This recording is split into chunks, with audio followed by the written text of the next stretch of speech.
नमस्कार। आज के जबरदस्त और तेज तर्रार विश्लेषण में आपका स्वागत है। आज हम बात करने वाले हैं दुनिया भर में हो रहे उन बड़े सत्ता परिवर्तनों और भारत के अंदर की हलचल के बारे में जो इस वक्त हर जगह सुर्खियों में है। तो बिना किसी देरी के सीधा मुद्दे पर आते हैं। शुरुआत करते हैं एक ऐसे सवाल से जिसने इंटरनेट पर सच में आग लगा रखी है। आखिर भारत और यूएई के बीच हुए इस नए समझौते से पाकिस्तान इतना हैरान क्यों है? अब देखिए, अंकित अवस्थी सर के इस विश्लेषण ने महज 9 घंटों में ही 75,000 व्यूज का आंकड़ा पार कर लिया।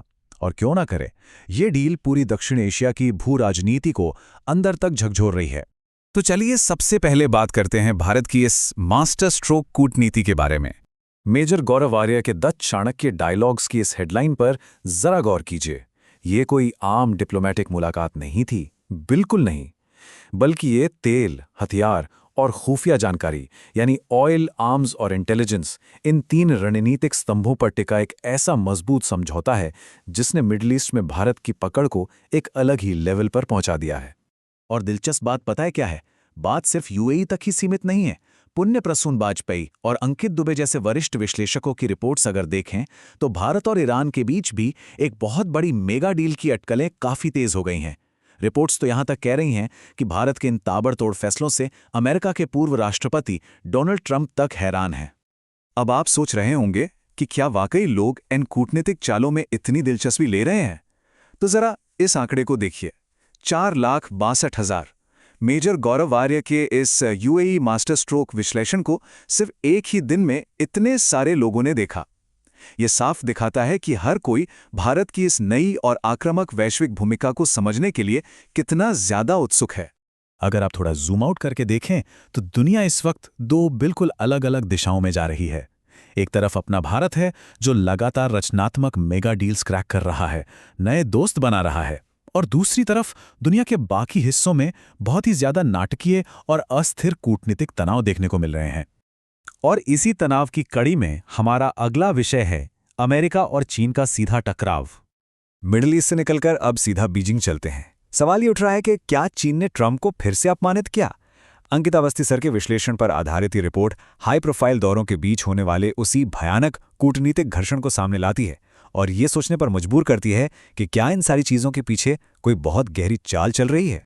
मैं सच कहूं तो मेजर गौरव आर्य और अंकित सर की जो रिपोर्ट सामने आई है ना, वो किसी हॉलीवुड स्पाई थ्रिलर फिल्म से कम नहीं है।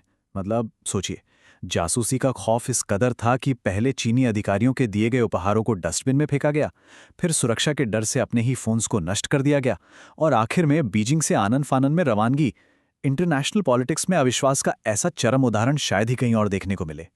और इस हॉलीवुड स्टाइल ग्लोबल ड्रामे ने दुनिया को किस कदर बांध रखा है, इसका अंदाजा आप सिर्फ इस एक नंबर से लगा सकते हैं, 1.1 मिलियन। जी हां, 11 लाख से ज्यादा लोगों ने सिर्फ ये समझने के लिए अंकित सर का वो वीडियो देखा कि आखिर उन चीनी गिफ्ट्स को कचरे में फेंकने के पीछे का असली मैसेज था क्या। खैर, अंतर्राष्ट्रीय मंच पर जो ये पावर प्ले चल रहा है वो बेशक बहुत रोमांचक है, लेकिन अपने देश के भीतर जो कुछ चल रहा है वो भी कम अहम नहीं है। तो आइए अब ग्लोबल पॉलिटिक्स से थोड़ा ब्रेक लेते हैं और अपना पूरा ध्यान भारत की घरेलू वास्तविकताओं पर शिफ्ट करते हैं। अब हम आ गए हैं अपने तीसरे और आखिरी विषय पर, भारत के कुछ बेहद अहम आंतरिक मुद्दे। चलिए फटाफट आज की सबसे बड़ी घरेलू सुर्खियों पर नजर डालते हैं। इकोनॉमी में सरकार को मिले आरबीआई डिविडेंड की चर्चाएं हैं और साथ ही डॉलर के 150 रुपए तक पहुंचने की डरावनी भविष्यवाणियां। राजनीति में एएपी, डीएमके और एसपी जैसी क्षेत्रीय पार्टियों के भविष्य और राहुल गांधी की पहली हार की बातें हो रही हैं। और अगर प्रशासन की बात करें तो भोपाल का वो आईएएस आईपीएस जमीन विवाद और पूरे सिस्टम को हिलाकर रख देने वाले पेपर लीक के मामले, ये सब इस वक्त टॉप ट्रेंड कर रहे हैं। अगर हम पूरे देश के माहौल और खबरों को ध्यान से देखें तो इस वक्त पूरा का पूरा फोकस 3 मेन एरियाज में बटा हुआ है। पहला, हमारी आर्थिक चिंताएं। दूसरा, राजनीति में हो रहे सत्ता परिवर्तन। और तीसरा, प्रशासन और उससे जुड़े बड़े बड़े घोटाले। आम जनता का ध्यान बस इन्हीं 3 ध्रुवों के बीच घूम रहा है। थोड़ा और गहराई में जाएं तो आर्थिक मोर्चे पर हालात वाकई काफी पेचीदा नजर आ रहे हैं। एक ओर तो आरबीआई के डिविडेंड को लेकर डिबेट्स चल रही हैं, तो दूसरी तरफ राज शमानी क्लिप्स जैसे सोर्सेज में डॉलर के 150 रुपए के करीब पहुंचने की बात कही जा रही है। देखिए, ये सिर्फ खोखले नंबर्स नहीं हैं, ये आम जनता और इन्वेस्टर्स के मन में बैठी वो गहरी चिंताएं हैं जो उन्हें रातों को जगाए हुए हैं। और प्रशासन का तो क्या ही कहना, सिस्टम वीक, पेपर लीक, फिर भी सब कुछ ठीक। श्याम रंगीला के शो की एक छोटी सी लाइन दरअसल पूरे देश की उस हताशा को बिल्कुल सटीक तरीके से बयां करती है, जो सिस्टम की इन कमियों को देखकर महसूस होती है। चाहे वो यूपी पुलिस कांस्टेबल परीक्षा का खुलासा हो या कोई और एग्जाम, लोग अब थक चुके हैं और वो जवाबदेही मांग रहे हैं। तो कुल मिलाकर तस्वीर कुछ ऐसी है। एक तरफ दुनिया भर में चल रहे कूटनीतिक मास्टर स्ट्रोक और महाशक्तियों का खतरनाक टकराव, और दूसरी तरफ हमारे अपने घर में चल रही आर्थिक अनिश्चितता और राजनीतिक उथल-पुथल।